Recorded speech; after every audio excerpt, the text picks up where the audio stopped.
Hi YouTube, welcome back to my channel. Um, Continuing my knee replacement series. In this video, I talk about preparing for knee replacement surgery. So this one's going to be done in a couple of parts so that I could get all as much detail in as I possibly can. So one thing I think I want to say right off the bat is if you're preparing for knee replacement surgery, as now I'm sitting here and I'm post-op, I've been through it and have a perspective. Whatever your view is, or whatever your preconceptions are in terms of what to expect, multiply that. I don't even know really multiply it by whatever amount, because it depends on where on the scale you might fall, right? For me, um, I think I had to multiply, and I think I had a good grasp. I listened to my surgeon where he told me, because I had a lot of people that said, no, don't do it, don't do a knee replacement. No, I don't know. Many people have had good experience for it. And I remember saying that to my surgeon way back when. And he told me that, the biggest thing why so many people are not happy is because they had preconceptions that were just not realistic. They thought they were going to get a knee replacement and then they were going to be like, they heal and they just be walking around, no pain. But he said, prepare yourself. Recovery is brutal. That's what he told me. He said, recovery is brutal and you just have to be ready for that. So I had that in my head. I went online on YouTube, and there are full knee replacement surgery videos on YouTube. I went on, I looked at those. I mean, saw every cut, every drill, every hammer, the whole process. I watched them from start to finish. Even told my son to watch it too, so that, they get a sense of what I'd be going through. So even with watching that, even with knowing, and even with what my doctor said, and I took it to heart and I said, okay, preparing myself is going to be painful, it's going to be brutal. Even then, I still could have multiplied my preconception, multiply it by 3, at least in my case. Some people probably got to multiply it by 10. And I say that to mean that just what I thought would be after surgery, especially that first week or two, the kind of help that you're gonna need. Yeah, I sort of lowballed that. So preparing for knee surgery with the hospital, they sort of give you a booklet. So this is the booklet that I got from the hospital, and essentially it's total knee replacement, and it's a guide for you to help you. Within this booklet, they go through, and this book I received, there's 2 things that you'll have to the program that I'm in, and I'm in Canada. I'm not sure if it's the same for the States. I'm not even sure if it's the same in other provinces in Canada. I'm in Ontario, Canada.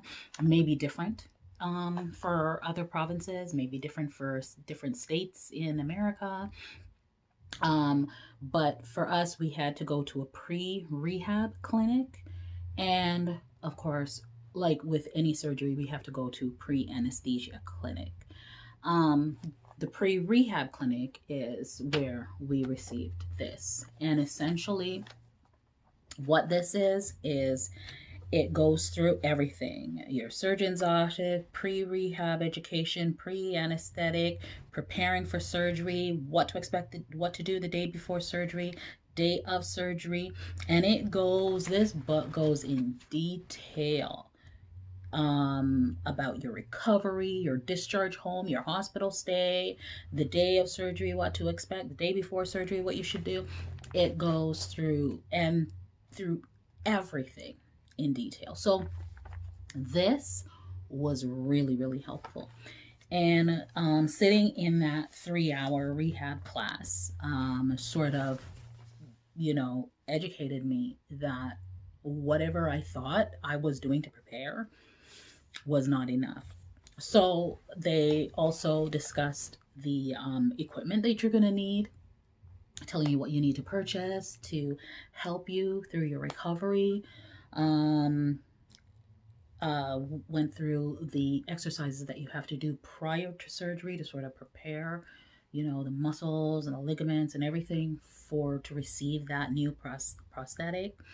Um, and I just found it to be very, very helpful. If I were to have just done my pre-anesthesia clinic, where that clinic is to talk about medications, and just walked into surgery, I would have it would have been a million times more horrible. And it wasn't horrible at all, but it would have been a million times worse than what I encountered, because this, opened my eyes to say, wait, it's not, whatever you were planning. I thought I was just going to come out of surgery. I was going to come home, the kids would take turns, and and the most thing I was thinking about was making sure that I got my medication and my food, and but I just didn't realize how much actual physical help I was going to need. And they told you, when we went to this clinic, they said, you're going to need help. You cannot do this on your own. For that first week, you need to have somebody with you. And I just never thought that I would. I thought I would just have my surgery. I'd come home. The first night or two were going to be rough, but it would all work out. Getting that realization and helped me to even more prepare. They went through in this booklet, it tells you what to pack for the hospital. And I'm going to go through all of that in my and us preparing for surgery. One of the things that was important for me was getting my hair done. I, early on knew that, okay, I'm going through surgery, I'm going to be going through recovery.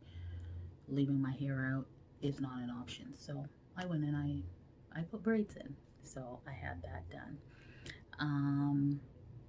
I also knew that I wanted to reduce the amount of pressure on my family. So I spent some time in the kitchen, and I pre-did a bunch of meals and stocked my freezer with those ready prepared meals that only needed to go into the microwave. And the other thing that's very, very important is you have to prepare your space. So that's where you sort of open up any areas, make sure there's nothing that you are going to trip over. Because even that, I didn't even think about that, preparing my space. I didn't think about that. But this book was very, very helpful.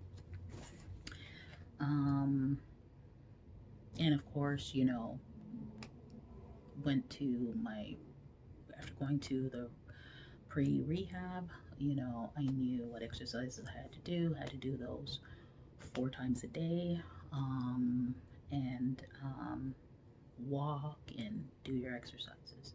Repetitions of 10, and each exercise, repetition of 10, and walk and do it 4 times a day. So, did that, and planned the meals, make sure that my hair was done, and make sure that I had stocked up. That's another thing. Make sure that you stock up. You want to make sure you're stocked up on groceries as much as you can. The non-perishables are probably the best things to stock up on. toilet paper, all those things that you're gonna need, you stock up on. And it depends on your family dynamic, because if you've got people, with you that are gonna run out and do groceries, when you need them, then you probably don't need to do as much stocking up as I did. But for me, it was me and my kids. Although there was another whole dynamic, but I'll discuss that a little bit later. That introduced itself, and it was a good that it's a good thing. Um, so the stocking up, the food prep, very very very important. Thinking about your own personal requirements, as I did, such as my hair.